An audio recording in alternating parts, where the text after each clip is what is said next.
You wouldn't want to live without your nasal bones. The nasal bones form the bridge of the nose and attach the supporting cartilages which make the remainder of the nose.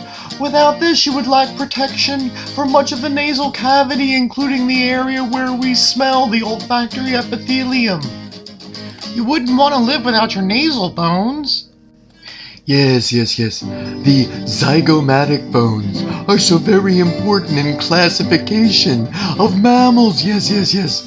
For example, the mammals are called synapsids because there is a zygomatic arch through which the jaw muscles pass. Yes. And the zygomatic bone forms an important part of the zygomatic arch joining the temporal bone.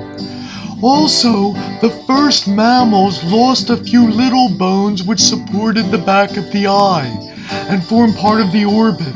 But some groups of mammals, such as primates, regained this. And so, one of the defining features of the first primates was that the zygomatic bone touched the frontal bone to form a post-orbital bar supporting the lateral side of the orbit.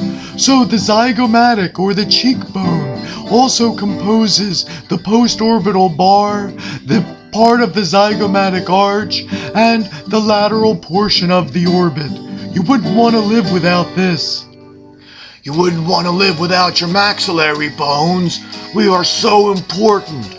We touch every single bone of the face except for the mandible of the lower jaw. We form the bottom of the orbit.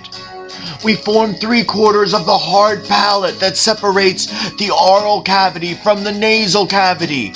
So you wouldn't be able to eat and breathe at the same time if it weren't for us. We are the only bone of the face which possesses a sinus.